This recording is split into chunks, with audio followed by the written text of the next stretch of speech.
Connecting to the real nerds is so easy. You can go to our website, realnerdspodcast.com. You can like us on Facebook. We have a Twitter account, @RealNerds. We also have Instagram.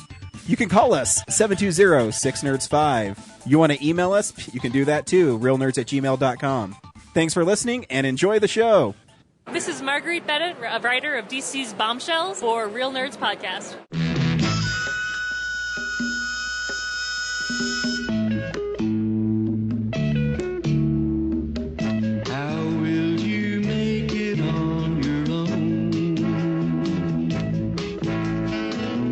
This world is awfully big. Girl, this time you're all alone. But it's time you started living. It's time you let someone else do some giving. Love is all around, no need to waste it. You can have it down, why don't you take it? You might just make it after all. You might just make it after all.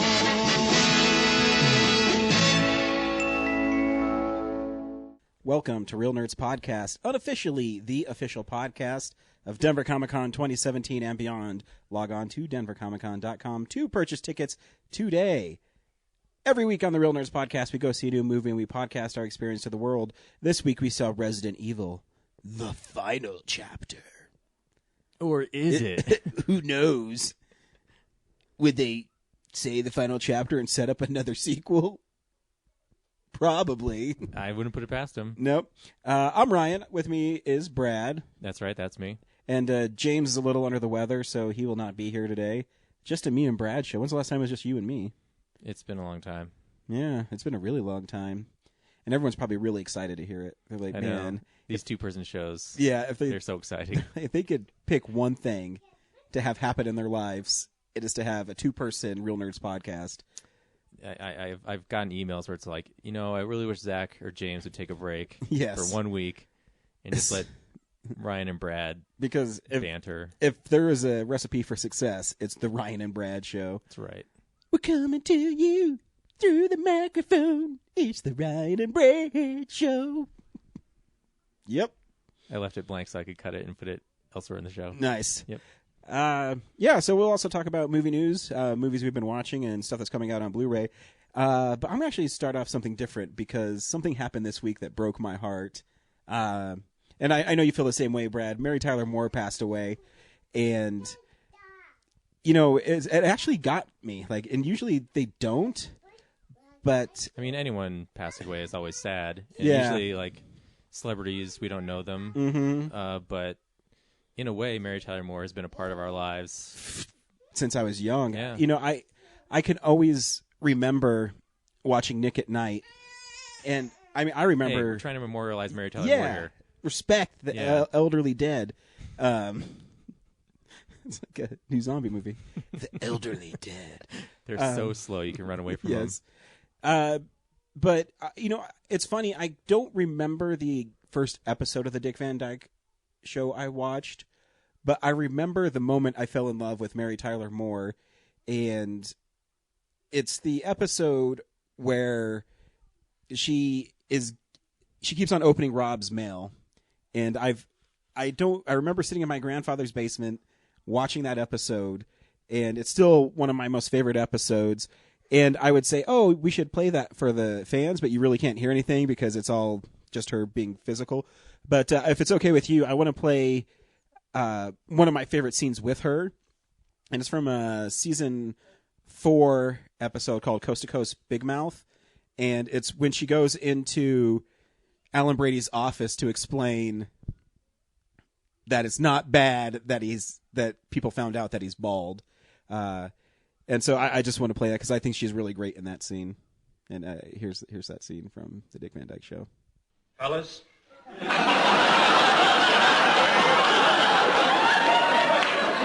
There she is. There's the little lady who put you out of business.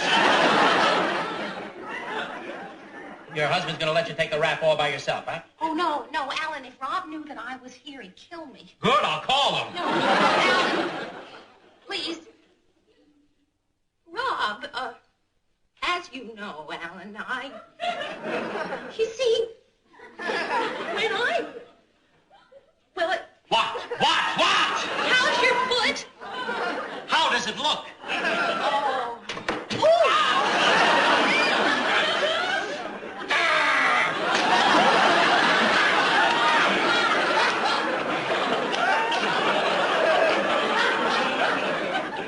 Does it hurt?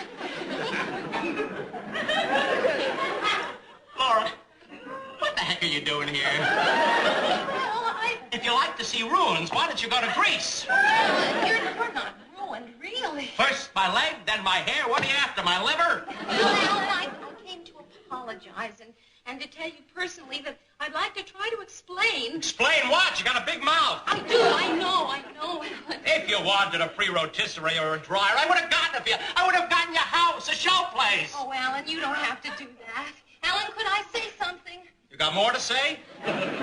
Well, I've been thinking, Alan, and, well, for instance, I think you look very nice without your, Hair? Oh. Well, yes, and, well, for instance, now, I'm not saying this just because I'm in trouble, Alan, although goodness knows I am. Oh, yes. But believe me, sincerely, Alan, really sincerely, and you can ask anybody, I have always said that I like you so much better without your, It's hair! You didn't have any trouble saying it on television. When did you ever see me without my hair? Well, a couple of times. Remember the time on your boat when you fell overboard? You bumped into me. No, you tripped over Rob. You hear that, fellas? The whole family's after me. The time in the hospital when you had your tonsils out. Yeah, so? Well, I remember telling Rob, and I told him to tell you. Did he ever tell you? Because I told him to tell you how very nice and natural and warm you look that way. Sure like a father figure, right? Oh, no, Alan, just the opposite. A bold mother figure? No, Alan, like a very mature, warm, real person. A little more snow in here, we can ski. No, Alan, I really like your hair. Not on. Without it. This is so... Why didn't you tell me this in private? Well, I just didn't feel it was my place. No, your place is on network television. Alan, it was an accident. An accident. So was Custer's last stand. You want a scalp to hang on your belt? Huh? This is a cute one. I had this one made so people will say, Alan is losing his hair. Would you like that one? Or would you like a crew cut one I had made for the summer? Oh, this one, Alan, you need a haircut. Huh? Would you like these? What do you suggest I do with all of these now, huh? Well, there must be some needy bald people.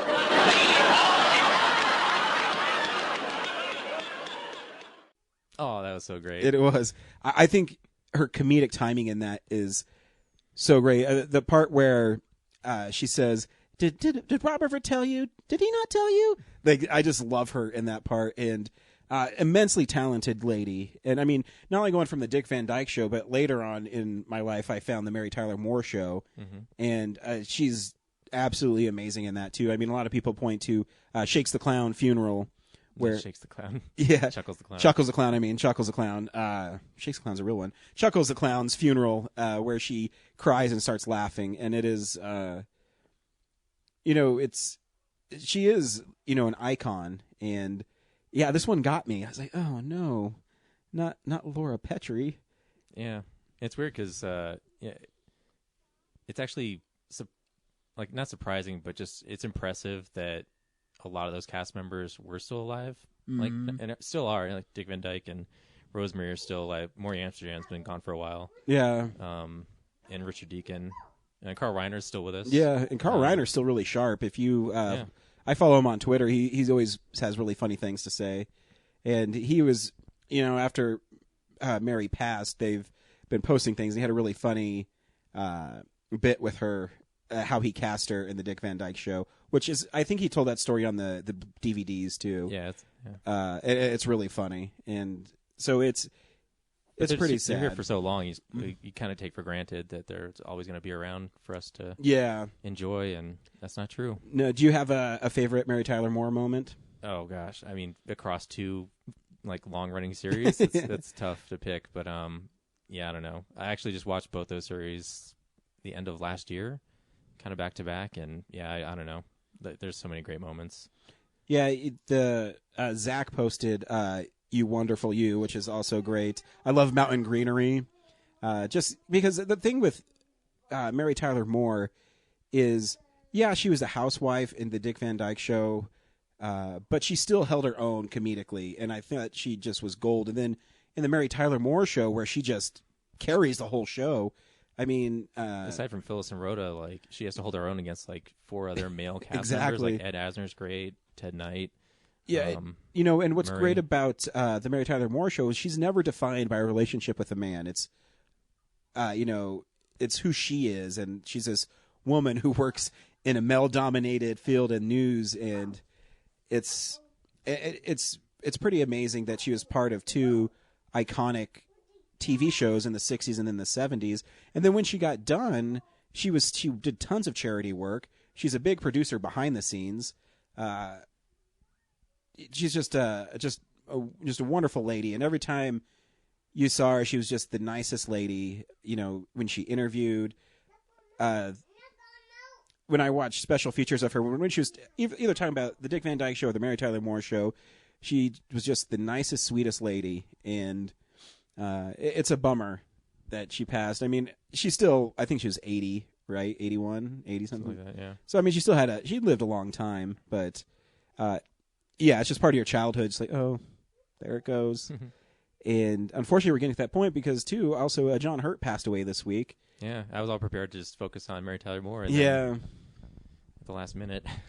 Yeah, it's... Who also had a tremendous career. Oh, yeah, he's one of those actors that he's like an actor's actor to me. You can put him in anything, and he's pretty spectacular in it. Whether it was from Harry Potter to Indiana Jones to Alien.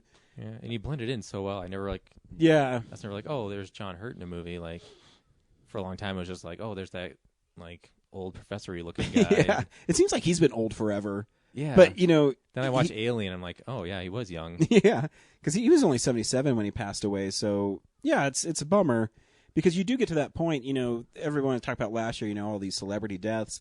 But now it's getting to the point where these golden age celebrities are getting up there in age, and they're going to start, passing away. And yeah, and I think just because we've lived through a time where more people are more famous, that it's gonna seem like a mass die off, but like really, it's just because the access to the information is there, and just more people are more recognizable and mean something to everybody. So yeah, it is sweet seeing how much these 2 actors meant to people, because I don't think, reading about both of them, you don't remember them doing anything like controversial, all kind of just good people. And, you really couldn't hang your head on any scandals with them.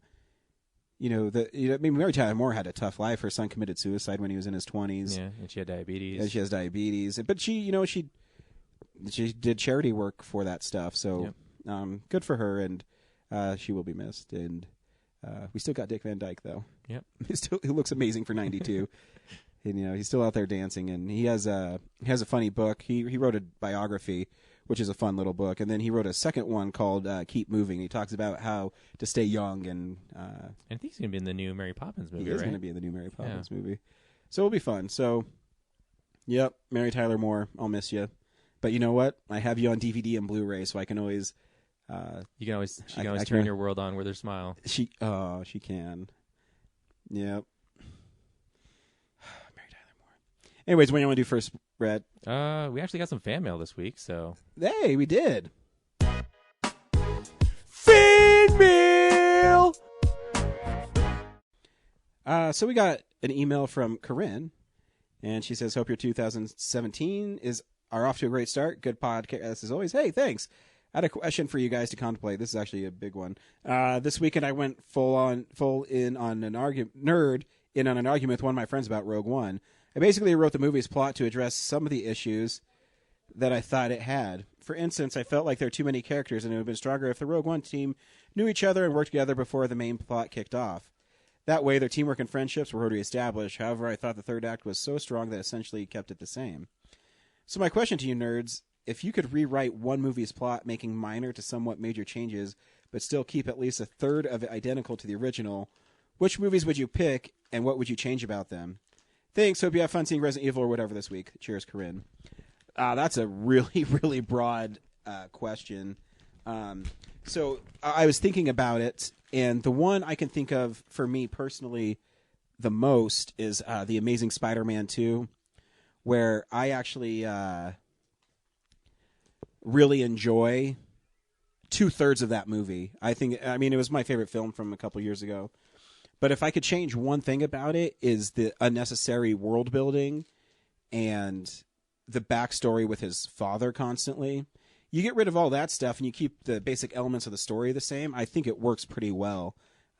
So that was one movie I could think of reading her email that I could think of off the top of my head that I would say, yeah, about a third of it is really great. And then I would just change all the backstory and like world building with that one random guy who they never told you his identity or anything like that. Brad? Yeah, that's kind of on the spot. I don't know.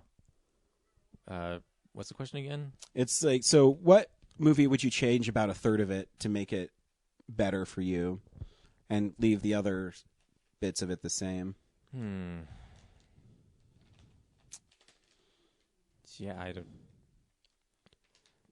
See, I could even take one recent. I guess comic movies work the best for me is Suicide Squad, where I liked, I liked the overall. Actually, I liked it more when I watched it again. But I liked the tone of it. I liked how it was shot, and I thought if they just had a little stronger story, then it would have been better. Because I would keep about a third of that movie. I mean, the introduction of the characters is really fun. Yeah, I would. Probably the whole just like Enchantress plot. I would have. I really feel like that movie should have been the Joker. Yeah, had some kind of not to get Harley Quinn back, but like some kind of other kind of like overreaching plan, and you kind of figure it out as the Suicide Squad figures it out. Yeah, not told it to you at the beginning, like, oh, the Joker has a bomb, and now we have to go in and stop him. It should be like, we're not sure what he's up to, but we're going to send you guys in. Yeah, and I think David Ayer actually mentioned that a couple weeks ago, where he said, I should have focused a little more on the Joker and maybe... Yeah, because the movie as it is now, it's like, I would say just cut the Joker entirely out of the story and it wouldn't matter. Yeah. He's mostly just, like, trauma flashbacks for Harley Quinn. Like, yeah. They're a complete waste of time. And I'm trying to think of an older movie. I really can't, unfortunately. But yeah, mine would be Amazing Spider-Man 2. Because like I said, the world building is really unnecessary. And maybe that's too why I think the DC stuff doesn't work, because when you have characters that are established that well, do you really need a world build around them? I think you can just let them be, Yeah. Speaking of, did you see the Batman Clayface Lego set? It's pretty awesome. No, I didn't. It's like Clayface's Legos that you build, and it comes with a little mini Batman figure. It's pretty sick. So it's just a bunch of brown bricks that you just make whatever? Yeah, yeah, and like it has his face, obviously, and he has arms and the mace on his hands. It's pretty cool. I saw that today, when I was shopping for my nephew. I was like, I should get that for him, but I want it. I was thinking about I would want to change the original Star Wars prequels.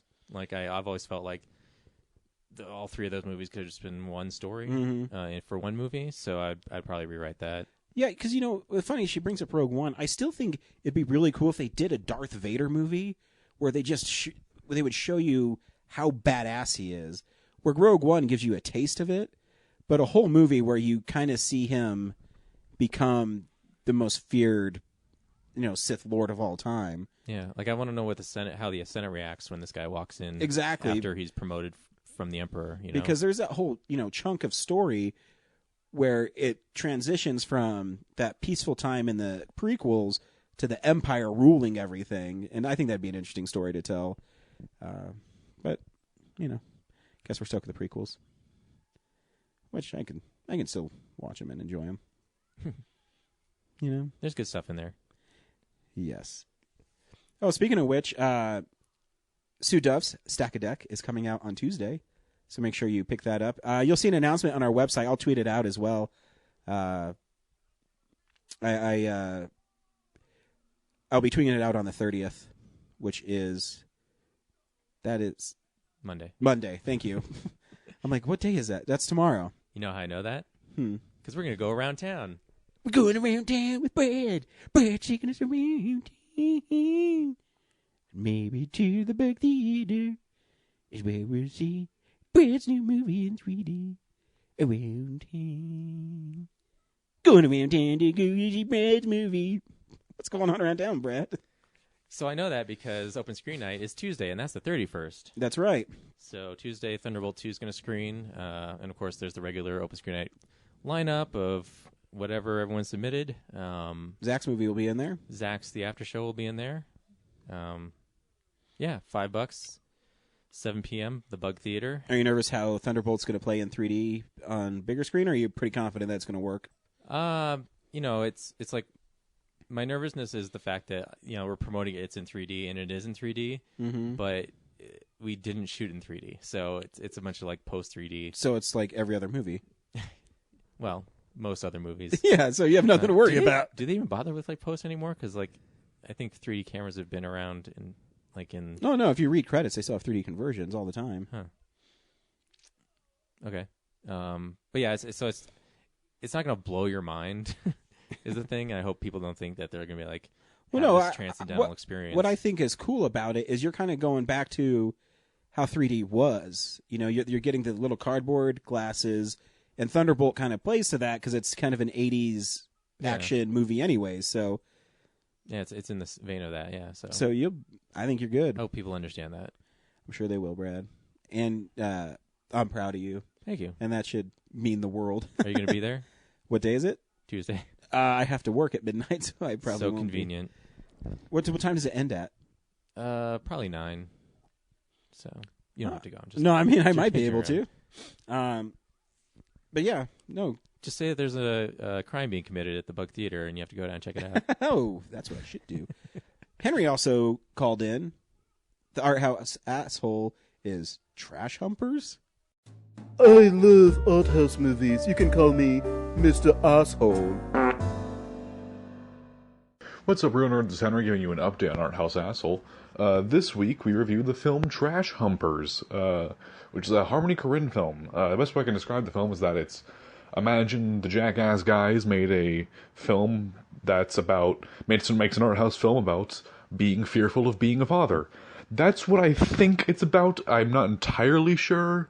It is very much an art house film, so I have that going for us. When it came out, it wasn't officially released, so it's got that going for it as well. I was not a fan of it, but I understand that some people are really into Harmony Korine. So if you're into Harmony Korine, and for some reason I've not seen this film yet, go check it out. Maybe you'll like it. For me, it didn't really tickle my fancy. Though I do think I understand it. I think I will review more Harmony Korine films, especially more Dogma 95 films, but this one, I don't know if it works for me. I would much rather watch Spring Breakers again, which I do like for the right reasons, as one of my film school friends would tell me. So, anyway, that's this week's film. Overall, I wouldn't recommend it, but you can read my full thoughts on realnerdspodcast.com. But yeah, I hope you guys like whatever film you're seeing this week. I'm pretty sure it's Resident Evil, but I'm not entirely sure. Bye. I didn't read the article. I have no idea what it's about. He said it's like if Johnny Knoxville made something like an art house movie. All right, so I'll never see it. Well, I remember Matty O'Connor talking about this because it's a Harmony Korine film. Mm-hmm. But I don't exactly remember why he said he liked it. But I'm sure if you dig deep enough in our old episodes, you can find that one where he talks about it. Yeah, so cool. I'm sure there's an accompanying article to this. There is. You can log on to or go to realnerdspodcast.com to check it out. Does anyone say www anymore? Real Nerds Podcast? They do, but I mean, if you post it on things like. Yeah, I feel like you're just wasting print space. I think so too. I'm just curious. I mean, I know there are some like websites that don't work unless you put it there. But if you know your site works without it, don't put it. Yeah, I mean, when you type it, when I type things in the taskbar, I never type www. I just type, whatever it is. Sometimes I don't even type .com. I just type it and hit enter. Yeah. Also, at the Esquire Theater, the midnight movie this week is Amelie. So nice. That was for a segment ago, but. Yeah, hey, we're still there. So, yeah. Cool. This is movie news? It's real news.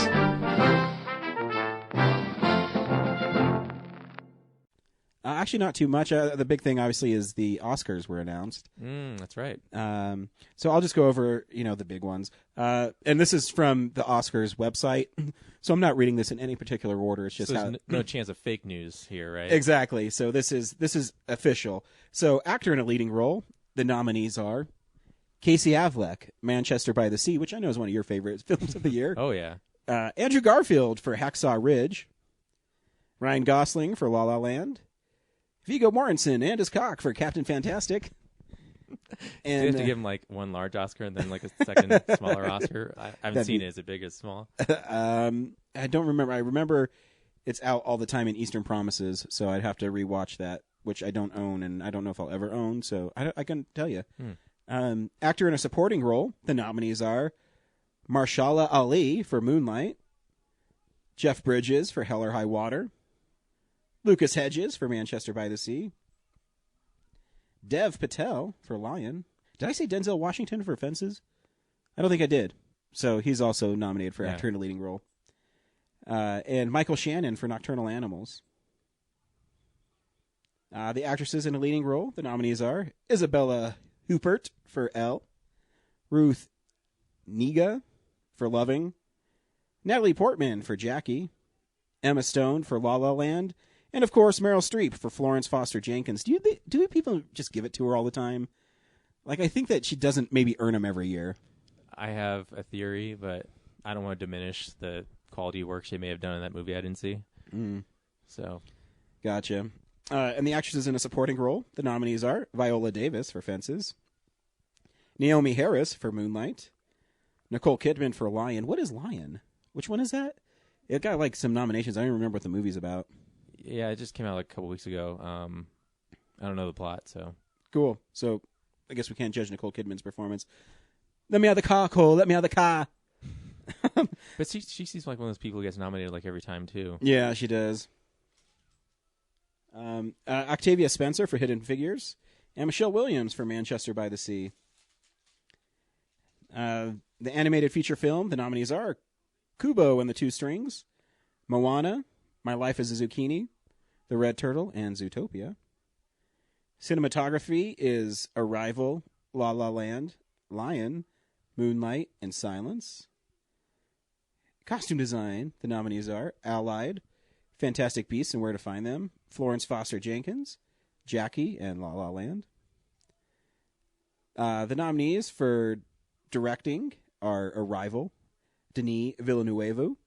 You know, I said it's Villeneuve, and then someone else, I think in the video that they do to announce these, they said it not that way. So now I'm really confused. Yeah, it might be one of those, like Chitwell Ejiofor, where it's just like, I guess some people say it one way. No, it's it. I'm just going to back off. I mean, to me, one. it's Denis Villeneuve, because it's Villeneuve.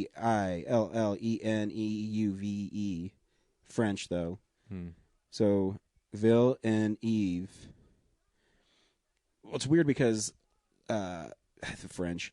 Anyways, Hacksaw Ridge, Mel Gibson.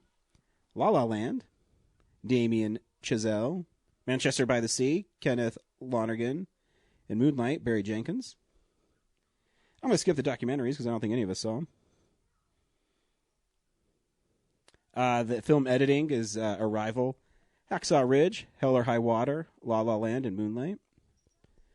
Makeup and hairstyling is a man called Uwe, Star Trek Beyond, and Suicide Squad. Right on. Music, the original score is Jackie, La La Land, Lion, Moonlight, and Passengers. And original song is Audition, The Fools Who Dream from La La Land, which is pretty great. Can't Stop the Feeling from Trolls, which is a super popular song. So that one might get it. City of That's Stars. funny. I never heard it. You haven't? No. I bet you'd know it if you heard it. Because, I mean, I don't know it by heart, but I know it because it's played everywhere. City of Stars, which I think Audition is the best song from La La Land, but City of Stars is, I think, the most well-known because it's in the trailer. And I was actually hoping that the opening song Another Day in the Sun, because I think it'd be more fun to watch performed at Yeah. the Oscars than the other two. The Empty Chair from Jim. I don't even know what that is. Good job, movie Jim, that I've never heard of. And How Far I'll Go from Moana. And, of course, the big one is Best Picture. The nominees are Arrival, Fences, Hacksaw Ridge, Hell or High Water, Hidden Figures, La La Land, Lion, Manchester by the Sea, and Moonlight. So those are the big... Well, I guess I can do... Do you want me to keep on going? No, I'm good. All right. It's just like I know people enjoy watching these shows, like as from an outsider's perspective, but to me, it's just an industry party. So no matter how I feel about like who should win or what, it doesn't matter because like if whatever wins Best Picture doesn't necessarily mean it is the best. Yeah, picture you know of the that's year. what I always think is so funny. You know, I mean, I really like the Oscars, and I think it's fun seeing movies celebrated because I like movies. But at the same time, it's not really the best picture of the year because if they actually did that and they went off Metacritic or Rotten Tomatoes, where they take the critics who think they're the best movies, stuff like Evil Dead would show up on there because it's like 94% on Rotten Tomatoes. You know what I mean? So is it really the best picture of the year? That's subjective. Yeah. I mean, obviously the big one is La La Land with 14 nominations. I think matched Titanic. Yep. But at the end of the day, it's just the people who do that work in those categories decide.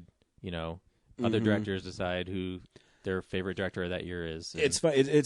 It's a lot like the Hall of Fame for baseball, where the writers are the ones who vote in the players. But the writers are hypocritical because when Barry Bonds was breaking records, all they do is write about Barry Bonds. But now that it comes out that he possibly, never been convicted of it, used steroids, now they don't put him in the Hall of Fame. Interesting. Still has all those records. Still one of the best baseball players of all time. I don't like him. It doesn't take away from what he did. But that's basically the same thing where people are just determining what they believe is the best movie of the year. yeah, which is why we're going to Then that's why we're going to do our own Oscars. called the Nerdies. Called the Nerdies. Not to be confused with the Fantasy Movie League Nerdy. Yeah. The Nerdies, we picked that name because of the Dundies from The Office. Yeah. And We did it once before, and we haven't done it since. so stay tuned for that. We'll be sending them in. Are you going to tabulate them all, or how are we going to do that? Okay, so the five of us nerds are going to pick our five from the whole year. It doesn't have to be like the Oscar-nominated ones, right?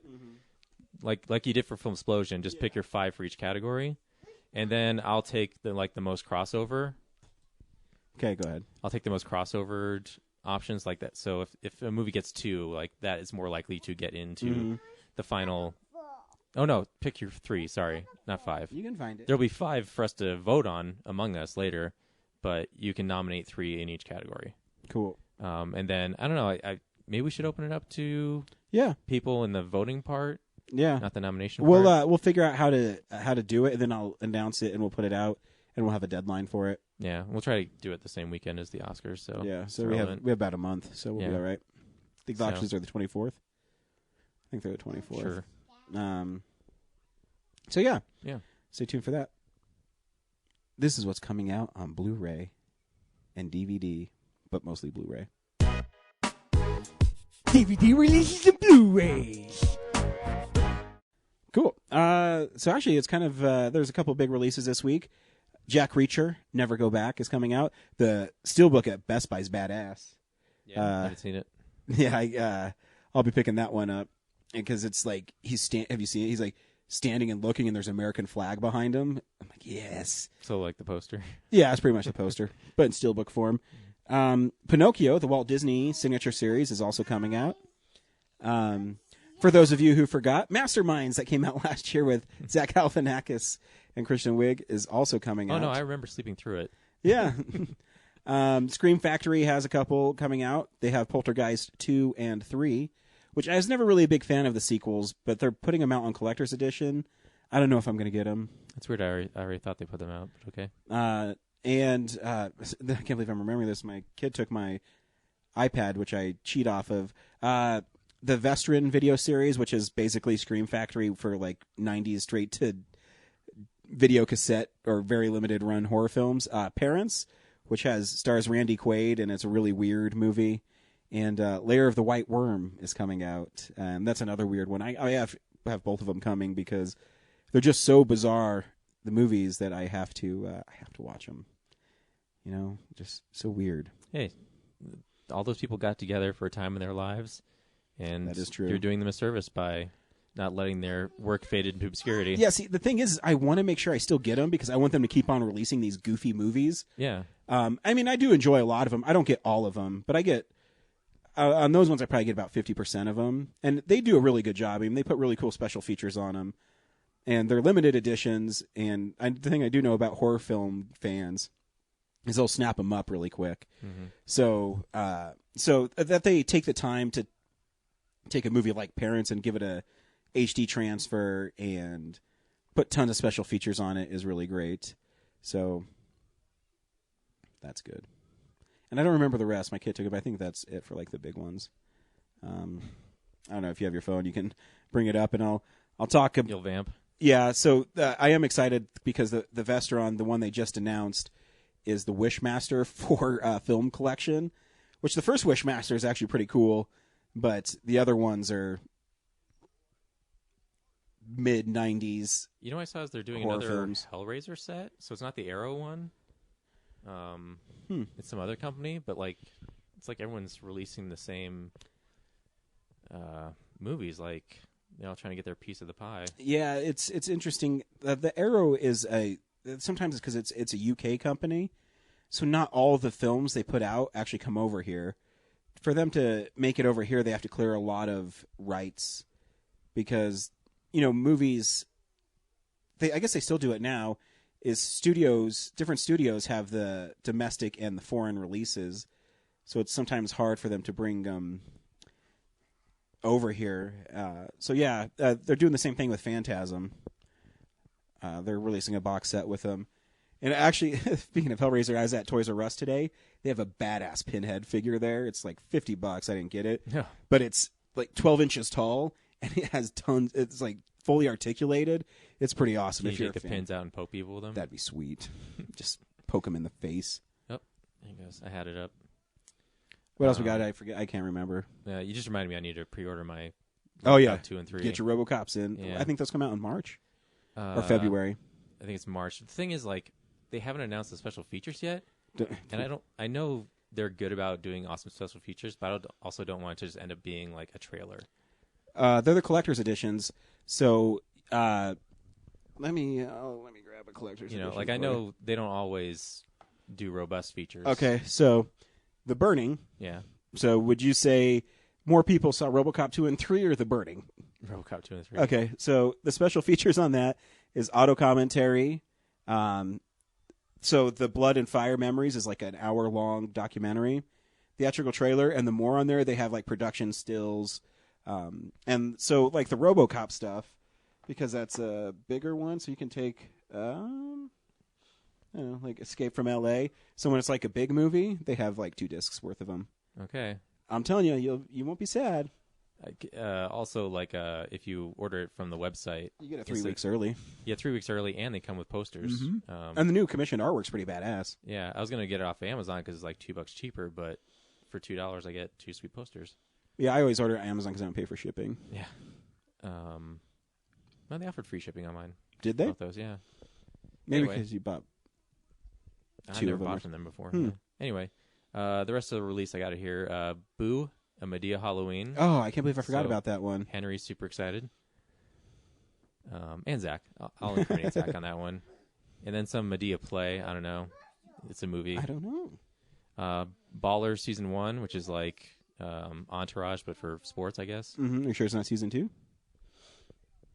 So tiny. I think- Season 2. I thought Season 1 already came out. Sorry. Lilo and Stitch is getting probably a bare bones. Yeah, I Blu-ray. already have the Blu-ray. I have the Blu-ray that came with the second one, Yeah. too. There's another volume of Mystery Science Theater 3000. It Why says are those so 4. expensive? Oh, it's a re-release. So it's probably just like a standard DVD case version of Volume 4. But yeah, they're expensive. But they probably have to pay for the rights for all those movies. Yeah, I'm guessing it's the rights to the movies is probably what's expensive. Yeah, it's really About it, yeah. That's it. That's officially it. Yeah. I'm going to Best Buy because one, for the Jack Reacher Blu-ray, I think the Steelbook's badass, but the Pinocchio signature edition. So the other one, actually, the cover's really nice. It's that white, and it just has Pinocchio and Jiminy Cricket on it. But the Best Buy has like the, what do they call them when you move them? They're not hologram. It's Lenticular? lenticular. Thank you. And it's just Pinocchio sitting there. It's pretty cute. So that's the one I'll be getting because I'm a whore for packaging. And it's like, and I'm totally double dipping. And I read that the only difference between the one that, well, it came out 10 years ago on Blu-ray. The one that came out 10 years ago on Blu-ray and this one is they got rid of the games that I never play on the Blu-ray discs for kids. And they add like 4 or 5 more features to it. So good for them. Hey, Ryan. Hey. What's happening at the Alamo this week? I don't know. You can probably tell me. Hello. Hi, I'm Kevin Smith. Hi, I'm Leonard Maltin. Hi, I'm Mark Hamill. Hi, I'm Elijah Wood. This is Seth Rogen. I'm Christopher Mintz-Plasse. I'm Martin Starr. Welcome to the Alamo Draft House. Okay, so let's see. Monday there is a movie called Fraud. Not sure what that is. The Expanse with a live stream Q&A at 6 p.m. on Monday. On Tuesday is Fraud again. So I'm guessing that must be like a new release thing and not special. I don't know. I've never heard of it. Then Wednesday, Let the Bullets Fly, 7:30 p.m. All right. Not sure what that is. There's a beer dinner on Thursday for Groundhog Day. Nice. Which is February 2nd, so that makes sense. PBS Kids at the Alamo Valentine's Mix. So I'm guessing a bunch of kid stuff and cereal and whatnot. Friday, February 3rd, there's a movie called Hunter-Gatherer. And Saturday, February 4th, there's a Coming to America movie party. Cool. Yeah. So there's a... Before the movie today, there's a trailer for something called Iced that I think I want to see. For what? A movie called Iced. It's a horror movie. I've never heard of it. It's like a VHS horror movie. Nice. So, look pretty cool. But that's not this week. Yeah, I forgot to mention in news, they already filmed Saw the final chapter, or the new Saw movie, Saw Legacy, and they filmed it and they put out like the cast for it. Like, yeah, it's done. And must not have a lot of confidence in it. That or they're just waiting for Halloween. And then the new Friday the 13th starts filming next month. With in March. I was reading on Bloody Disgusting that they started putting out casting information, and it's filming down in Georgia where Part 6 was filmed, and they're looking for twin boys to play young Jason. So there's speculation, which actually I think would be an interesting story twist to it, is I'm guessing they're hiring twins because of the work schedule. But they're saying, wouldn't it be cool if there was actually 2 Voorhees kids? And the reason that Jason did die in drowning, but his brother took his name and grew up and stalked the woods and killed people and took his name. That's actually kind of a clever little idea. So yeah. It wasn't until I was watching the documentaries. Was it the Memories of Crystal Lake? Mm-hmm. I was like, how come no one's ever insinuated that Pamela Voorhees had more than one kid? I think it's an interesting idea. I don't think that's what it is. I'm guessing it's because they don't let kids work. But you never know, because the writer of it wrote Prisoners, so he's like a real screenwriter. So we'll see. I'm excited that they finally are casting it and they have a schedule for shooting it, because that movie seems to be kept on getting pushed back and back and back. Because originally they were going to do a found footage Friday the 13th, which wouldn't work at all. Because the way the structure of Friday the 13th, I don't think lends itself to found footage. Because I want to see Jason. I don't want to be like, what was that? And then, people run away. Yeah. Like every fucking found footage film. What was that? Hello? Hello? This is the stuff we've been watching. So, this is the stuff we've been watching. What'd you watch this week, Brad? I've still been watching Deep Space Nine. The only thing I watched was Death Race 2050. Did you really? That seems awful. Let me revise. I watched 10 minutes of Death Race 2050. I did not. I didn't watch the rest of it. Is that already streaming on Netflix? There's no way you paid for it, right? Yeah, no. It's, okay. It's free on Netflix, and I was like, I was looking for something where I didn't have to like. I was I'll give it a shot, but I don't have to focus on it too much. And boy, did I not have to focus on it. I was like, I feel like I gave it a good shot. And you're like, man, even though I streamed it, I want my money back. Almost. It's just I get it's a Corman movie, so it's not going to be like. But you still expect some sort of like, competence to it, right? Yeah, but it's just like it's like this movie that's trying to make all these statements about like a culture today and stuff, but portrayed with like just like shitty characters and like bad green screen. Like Malcolm McDowell's in it, and he looks like Andy Warhol, who's as a president of the Hunger Games. Like I knew it was like in trouble as soon as the movie starts, where they're like in this CGI stadium with like duplicated crowds, and he's like a hologram, like a poorly composited hologram floating over like the outside of the Coliseum. And see, that bugs me when I watch a movie and I can pick out people in the crowd that are populated throughout the crowd. You know what I mean? I didn't like recognize their faces. I just like I could tell from the how it's cut, the movements, like the character. Yeah. You just know that like they filmed one side of a stadium and then just multiplied it, which they do in like the Dark Knight Rises and stuff. Yeah, but the Secret's better. Yeah. So yeah, and it looks like that '90s colorization where like the stadium, like the compositing of the stadium looks natural, but the sky is altered to like more pink and like apocalyptic. And then Malcolm McDowell, it doesn't even have like a like a Help Me Obi-Wan hologram filter. It's like straight up him. Like a cutout. So basically, they hired Malcolm McDowell in like some warehouse and like, just say these lines. Yeah. We'll come to you, Malcolm. Yeah, we're going to posit you in later. We're going to set up a green sheet in your house, and all you got to do is sit there. And it starts out right away, like right into the race. Like as soon as the movie starts, it's like 1, 2, 3, go, and then they kind of profile all the different racers. And there's the one guy Frankenstein, but I think he was done way better in the Statham death race. And he takes his mask off right away in this one. Weird. And like, isn't it like the part of Frankenstein you don't know who he is? Yeah, right? That's the cool thing. Yeah. But yeah, they give him away right away, and then I don't know. There's just like weird, kind of reductive characters, like a bunch of stereotypes and stuff.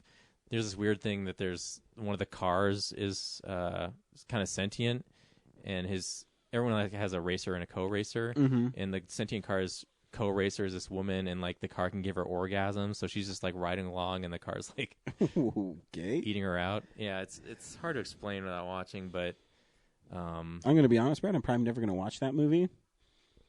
Oh, okay. Well, we can stop right here. 'Cause I'm certainly done wasting my time with this. I was just like, I don't care what happens to the rest of the movie. I'm done. Sometimes you want to see a movie that's so dumb, it's fun to watch. But if they're not fun to watch, then it's just painful. Yeah, there's like no clever sequences. It's just, a lot of, and all the racing, like the people in the cars, it's like the classic car in front of like a rear projection. It looks like that. I don't know.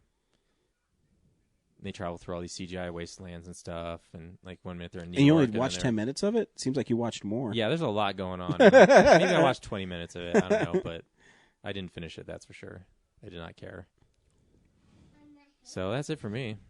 Cool. I realized I actually kind of watched a lot this week. I revisited all the Resident Evil movies. You did it, huh? I did. Well, it's funny because, again, the first one is like an hour and 50 minutes long, and then each subsequent one's maybe an hour and 25 minutes. They're not that long. Didn't they re-release the first one with like an extended edition? I don't think so. Okay. They might have. I missed it. As one of the first Blu-rays I got was the original trilogy of Resident Evil. And I still think the first one actually works pretty well as a horror film. I watching it now, because it came out in 2002, it suffers from that Matrix like hard rock soundtrack. That's one thing I didn't like about it. I didn't like the soundtrack. Now that I watch it again, I mean, the creature effects are fine, and it's more of a zombie movie, so it's kind of cool, with some sci-fi elements thrown into it. And I have to deal with Michelle Rodriguez, which is always a trek. And so I think the first one's pretty good. The second one, not so much. They took a character from the series that everybody loved, the Nemesis, and he looks all right in it, but whatever. The third one, I think, still the best Resident Evil movie. It's the one where she's going across the desert and there's all those like crows and stuff. I think is pretty sweet. I think I remember that one being fun. The fourth one, it kind of is when Paul W.S. Anderson returns, and he kind of takes it more like bonkers with the clones. Wait, so 2 and 3 was someone else? Yeah. Oh, I thought he'd done them all. He was a producer on them. He might have wrote the scripts, but I know he didn't direct them. And so he comes back for 4, and that one's okay too. 4 is more just like 5. So 4 is the one that's on the prison, and then 5 is the one where they're like going from like gaming world. I call it game world 1, where they just basically go from one set piece to the next for no apparent reason and no coherent story. I still think they look cool. I still think he shoots really cool, but I mean, they're really devoid of any characters or real like plot, And even when we get to the new one, they always start, "My name is Alice," and they tell you a story about what's happened previously, because you don't realize until you watch literally. I watched them back to back to back to back to back, not in one sitting, but that's all I watched for like my movies at that time. So you realize how convoluted and dense the story is, that they have to have that explained to you before every film. Mm-hmm. It's a really unique thing. They're still, I think why they're popular is, besides how popular the games are, is I think they have, I still think Mila Jovovich is still an interesting character, and I think she does good at the kick-ass kind of female role, and it has enough iconic moments in it.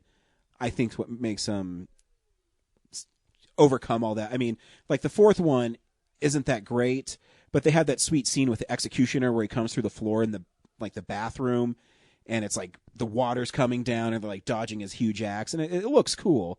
And I think that's why they succeed so much, is they have enough of that in each of their films where you're like, okay, I can, turn my brain off and watch these. So yeah, it was fun watching those. My little boy is really starting to like cartoons now and movies, so I put in WALL-E for him. I haven't seen WALL-E in so long, and I forgot that is maybe the most charming movie Pixar's ever made. It's my favorite. I mean, they do things with saying WALL-E and Eve. That's all they say, and their emotions are so real. I cried watching it when she puts WALL-E together, and she realizes that maybe his computer's all messed up and he's not the same WALL-E, and just her holding her little hand up and he doesn't like close his hand. It's heartbreaking, but at the same time, there's so many beautiful scenes where he's going through space and he puts his hand through Saturn's rings, and the movie is amazing, and it's still gorgeous. When did that come out? 10 years ago? 2008. Yeah, it's almost 10 years ago, and it's still amazing. Even everything about that movie just works for me, and I love that film. And I mean, I loved it in 2008, and I love it now, because I haven't seen it maybe in a couple, I don't know the last time I watched it, 2 or 3 years. Yeah. And you forget the little details throughout the film and how well and how intricate everything is. That first half is just like, it's isolated. I think it's some of the best great work they've ever done. Yeah.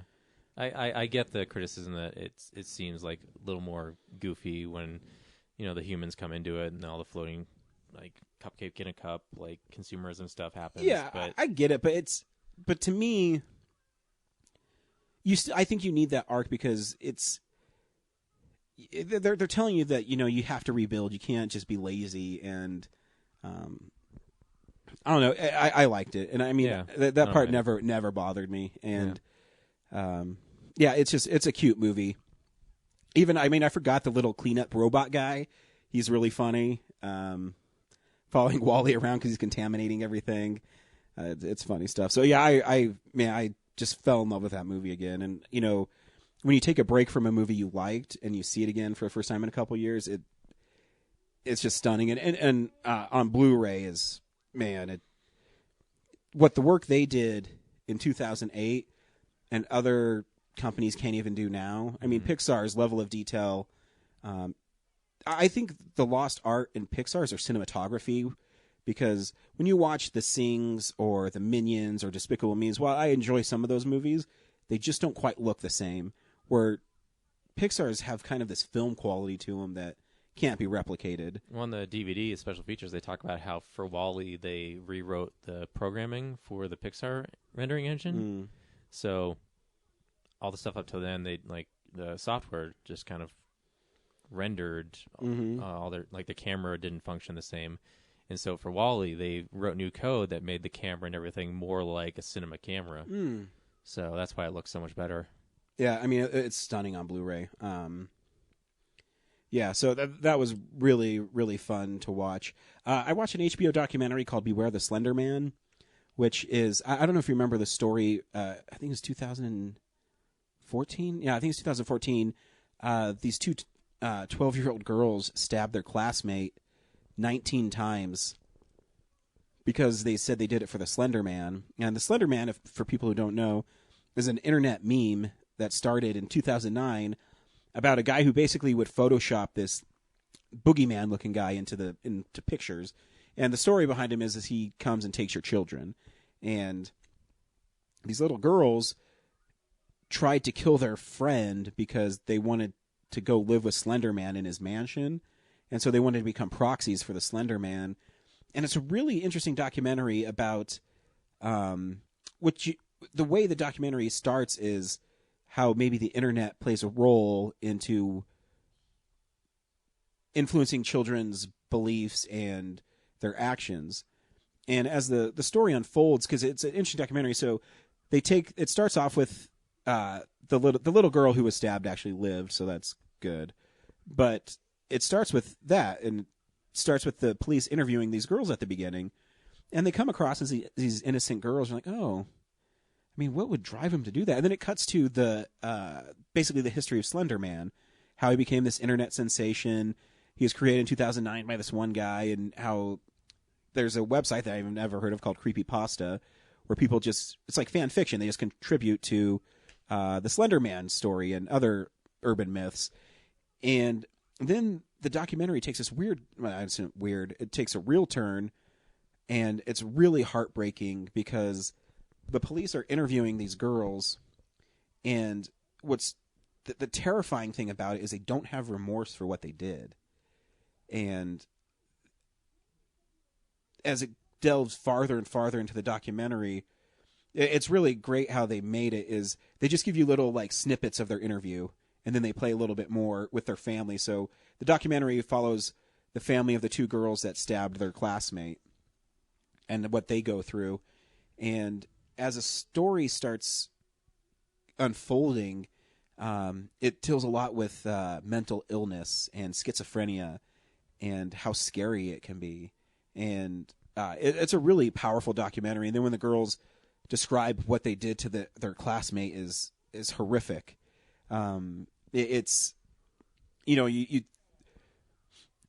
throughout the whole thing, they're saying, oh, we hope they're not tried as adults, because when you're tried as an adult, you can spend your life in prison or you can be executed. I don't know if they have execution in, I think it's Wisconsin. I don't remember the state. But anyways, but when you hear these girls talk about what they did to their classmate, the only thing they can do is charge them as adults because it's so premeditated.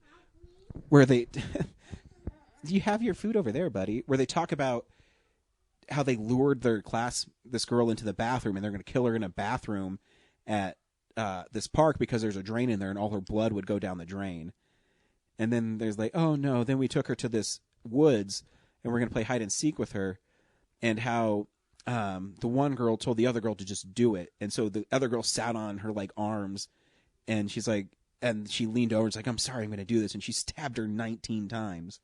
And it's a horrific story. It's really sad, but it's a really powerful documentary. I think everybody should watch it. It's on HBO. It's called Beware the Slender Man, and it's really fascinating. And because they also get, mythologists on there and psychologists, and they just talk about humans' minds and how they can be manipulated. And especially now in the internet, when everything's so accessible, and if you suffer from, like one of the girls did, from schizophrenia, you might start believing what you're reading if you have no way to medicate it or no way to control it. So it's pretty interesting. So yeah, if you have HBO, I would definitely check it out. It plays. It's kind of a sad story. And the last thing I watched is I got my yoga hosers Blu-ray. Actually, I don't think it's that bad. I maybe because my expectations were so tapered by everything you guys said about it. But I watched. I mean, I laughed at some parts. It's pretty harmless. It's a pretty light piece. If I had one complaint about it, it doesn't feel like a Kevin Smith movie. It doesn't have his voice in it. But there is some parts in it that I think are really funny. I think the part where they keep on putting up a sign why they can't help people is really funny. And then when they do, they're sorry about that, I think's really good. I love the flashback scene with Adam. I think it's Adam Brody, who's a drummer in their band, and they're like bossing him around. He's like, "If I had tattoos, you wouldn't say this to me." And then it's funny because at the beginning of the movie, he's like loaded with tattoos, and he's trying to get these Colleens to like really like him. Okay, buddy. And so I didn't have a problem with it, and I thought it was kind of just like a fun little movie. But like I said, I think the biggest issue, it doesn't feel like it has Kevin Smith's voice in it. Yeah. Where even something like Tusk, where it kind of fell apart at the end, you still had those great scenes with Justin Long and Michael Parks, which I felt like it was a Kevin Smith movie. This really didn't have those moments in it. Yeah, I didn't hate it as much as James, or maybe even Zach, but like, it's not great, but I didn't think it was awful. It's just there's parts where it seems like they set up a bunch of characters in the beginning, the whole like vital stats, Scott Pilgrim style, but then those people don't pay off later. Yeah. And then the Bratzies are just terribly composited. Yeah, they don't look at parts. They don't look too bad. I think when they look bad is when they get crushed, and I guess it's supposed to be sauerkraut. Yeah. But it just looks like bright yellow, like piss, but looks like that jagged, like bad pixelated. Yeah, I think there's one where there's a Bratzie like hanging off a hockey stick, and like the legs are going a separate way, but Kevin Smith's torso is where it's supposed to be. It's just stuff like that just makes it feel cheap. Yeah, it does. I mean, there's still some funny parts in it, and like I think the two girls in it are really good. Mm-hmm. I mean, I don't have an issue with the two girls, because everyone said it's a vanity project for a star, but I think his daughter did pretty good in it. And Johnny Depp, I mean, I don't think his character is that funny. So he's just like, oh, I'm some French Canadian guy. The whole mole thing, like changing spots on his face, was funny for like the first 2 frames, but then it goes on for like the rest of the movie. Yeah, it only got funny again at the end when he started just getting a bunch of moles on his face. Then I thought it was funny. But yeah, it's.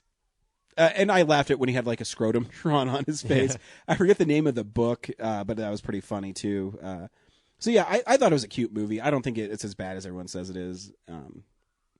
I mean, I'll watch it again and I'll see if I can find more jokes. But yeah, it just needs more.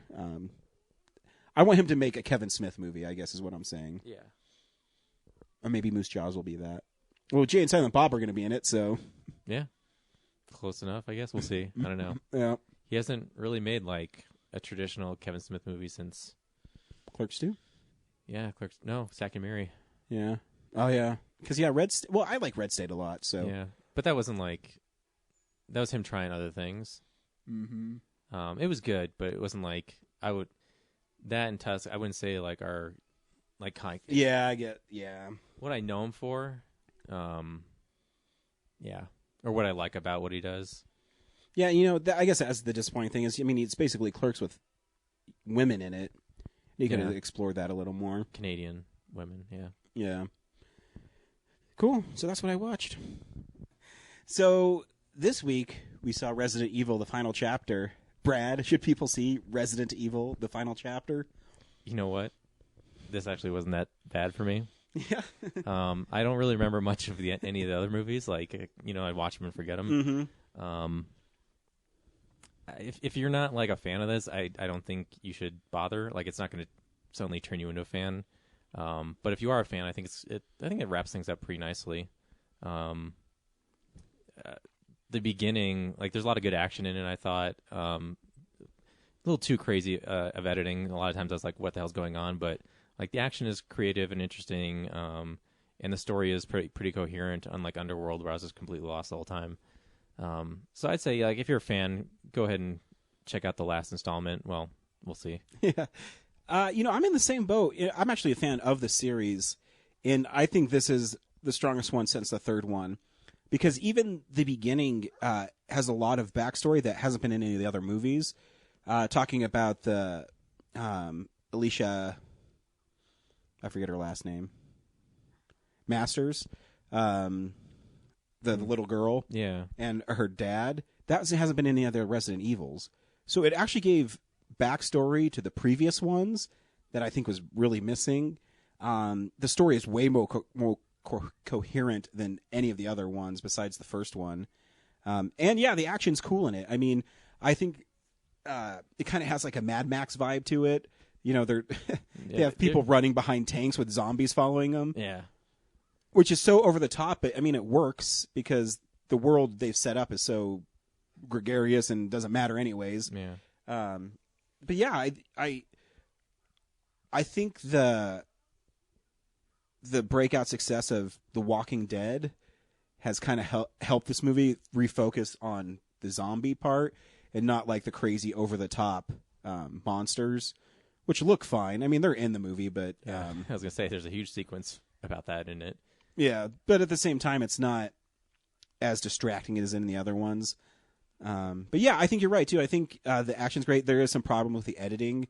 It's like you don't need to cut so much in a rated R movie. Yeah. And I think if they just let the scenes breathe a little more. But yeah, I had fun watching it. And I think if you've seen the movie and you want to see it wrapped up, and I think you should go see it. Here's a trailer for Resident Evil, the final chapter.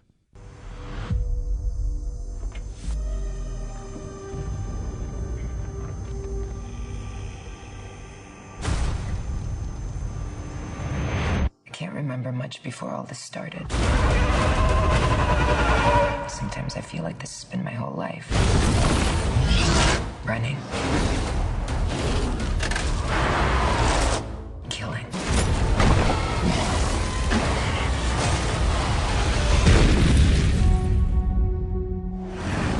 My name is Alice, and this is my story. The end of my story. 10 years ago in Raccoon City, there was an outbreak. It spread across the world within days. One way or another, our world is coming to an end. The question is, will we end with it?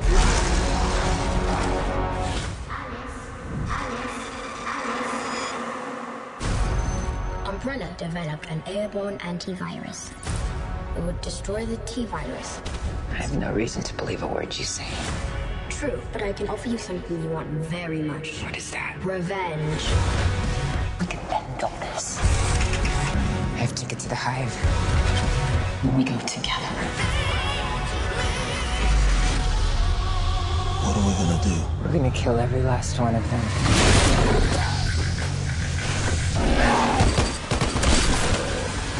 Grab some gear. This is what I do.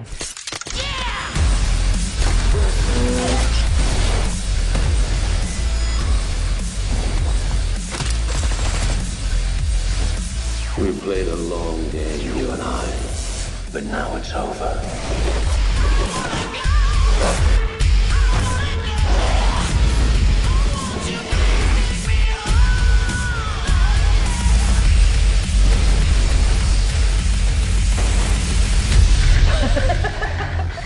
Is that all you got? Because if it is, I'm gonna have to kill you.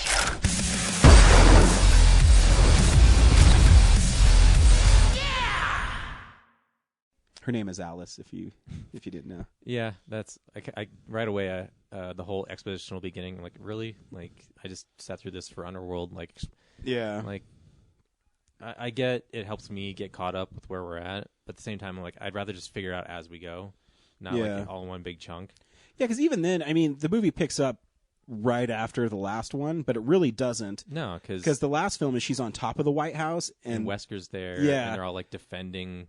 So there's a huge gap of her coming out of somewhere and fighting that winged. I thought that winged monster was actually kind of cool. You know, I don't know. They did have weird character choice. Like, why would you drink water out of the National Mall? Yeah, you know, that was weird. I guess just setting up a scare. But that zombie was cool, popping out of the water. In a world where viruses are like exactly thing, like I'm just gonna drink out of this polluted fountain. Yeah, the National Mall in Washington, D.C., where there's a huge fight with zombies and monsters. This can't be anything bad in this standing still water. And I didn't figure out until halfway through the movie, I was reminded that she has the T virus in her. Yes. And so I guess something like that wouldn't affect her. So yeah. So it's cool. And, they find, I think where this movie succeeds, too, is instead of focusing so much on the other characters, they just refocus back on Alice. Yeah, all the other characters are pretty much fodder. Even, Claire. Yeah, I mean, you could put anybody in that role and who cares, Well, it's weird because she has been, a sort of vital character to the series, but she doesn't really get her due in this.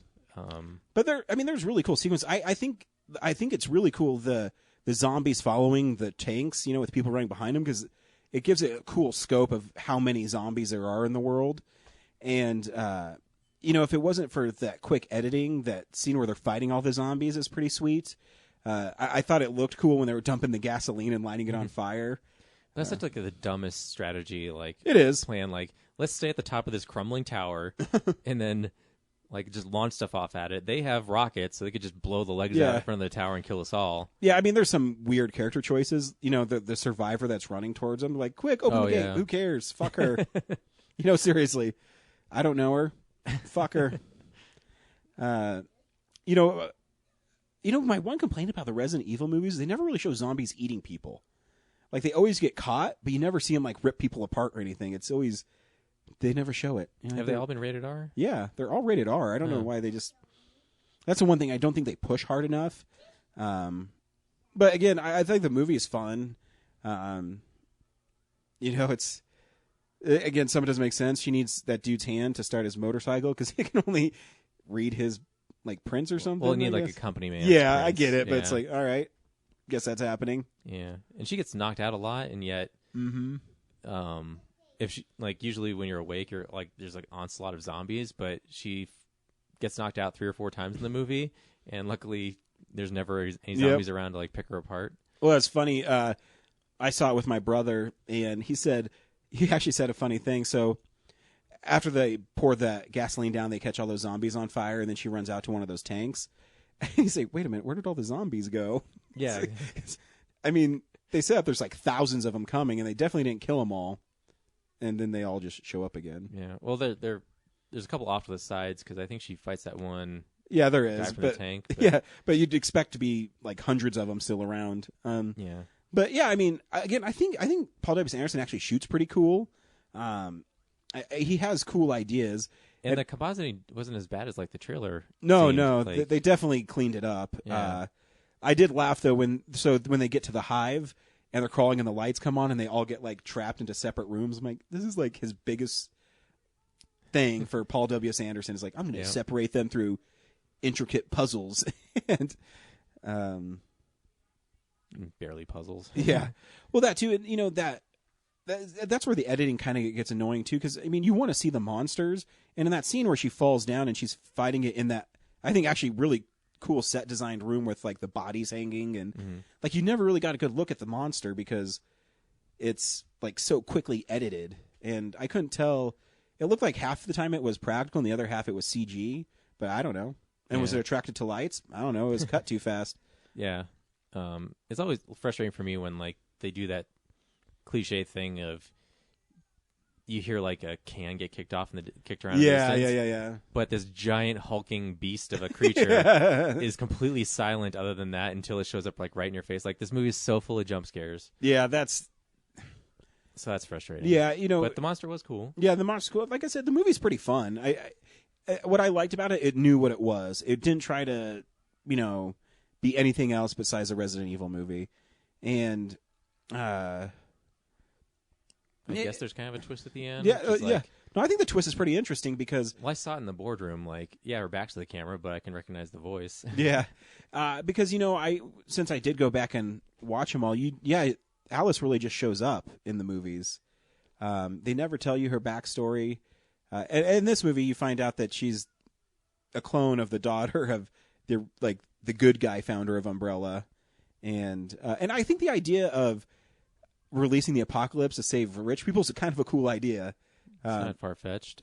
Yeah, exactly. And so, I mean, I think it's cool, and it kind of adds weight to the other Resident Evil movies. So I thought they're kind of clever in going back and exploring that. Is that not a thing in the games? No, these have nothing to do with the game. They take the names, like Right. the names are from... Alice isn't in the games at all. But the whole Umbrella Corporation, like trying to help rich people over everyone else? Like, no, that's not a like thing? the original... The Umbrella Corporation is just a pharmaceutical company that's ran by this eccentric family, and it kind of just spirals out of control from there. Funny, like I put that together in my head before this movie. Yeah. I guess I just kind of assumed. Yeah, it's so. Yeah, I mean, like I said, I had fun. I mean,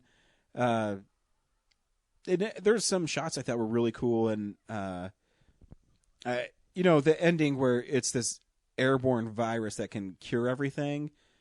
It seems a little hokey, but I thought it looked cool when she broke and all the zombies started like falling dead. Yeah. But then like before that, like she waits, like she finally has it, and she like waits a few seconds to let something bad happen. Yeah. And then what's his name? The scientist guy, like he's just suddenly there. Like she Yeah. runs all the way, like she has to go all the way back to the top, run out into the like crater or whatever. Yeah. And he's rebooting. Yeah. Apparently he just walks past Claire. Yep. No. Like what no happened worries. to her? Yeah, that's what I mean. Did Like, she her die? leg hurt? Did she die? At the end, she was. Oh, that she was out there at the end. But when Alice runs out with the, That's right, she 'cause- stops to say Claire, like she's like, "No, go." Yeah, because didn't she blow that up too with all the dudes in it? Like all the rich people got blown up. So how did Claire get out? I don't know. I guess it doesn't matter. Yeah. I thought it was again. You have to turn off your brain. It's still fun because I thought it was funny too because the movie was going by so fast. Like on her countdown on her watch, I'm like holy shit! But like the last 30 minutes, it seemed like it was like 37 minutes. There was like 29. You're like. And then at the end, it started speeding up again. You're like, wow, this doesn't seem like it's at all possible in the realm of time they're doing stuff.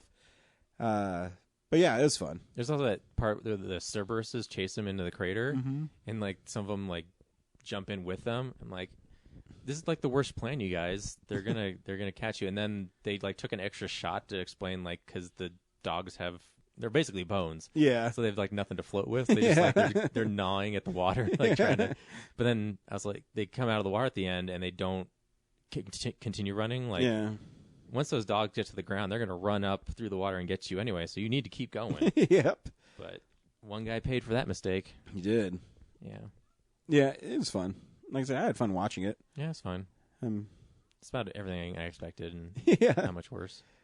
Yeah, I thought it was better than Underworld, and I mean I like Yeah. the Underworld movies too, but this one, the big difference is it felt like the characters were kept on fighting. Where in Underworld, like I said, the ending they're saying, okay, well, Selena's back. I guess we're not going to fight anymore. Yep. The werewolves are just going to let them walk out the door. See you later. Yeah, we'll be back. Yeah. Rawr. But this one they fought to the end, and the monsters didn't have consciences, and it's fun. What are we seeing next week? Oh, shoot. I don't even remember. What is coming out? I'll look it up. You just keep talking about stuff. Yeah, this is Mickey and the Roadster Racers. It's the brand new Disney Junior show. It's about race cars and Mickey and Goofy and Donald.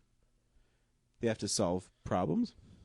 You know, we don't have a movie marked for this week. I know Rings is coming out is the big one. Let's see. Let's use Box Office Mojo. I think the week after next weekend is Lego Movie, right? Yep, that one looks fun. Okay.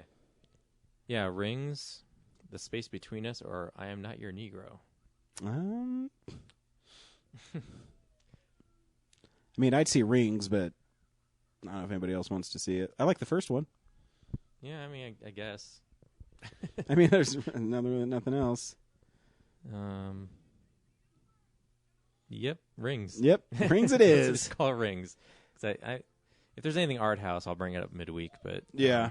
But So yeah. I guess we'll call it TBD. TBD.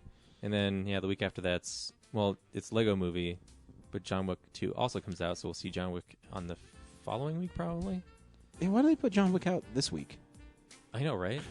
We should be seeing John Wick. Maybe we'll get an early screen. Who's in charge of releasing movies? Totally. And then, February 17th has Cure for Wellness, Fist Fight, and The Great Wall. And then 24th is Get Out. Yeah. So we'll and then fit we're in John Wick March, there and then somewhere. we got Logan. I know. I have to miss that week, so that Oh, sucks. bummer. Cool. Well, thanks for listening. Yep. See you at the theater.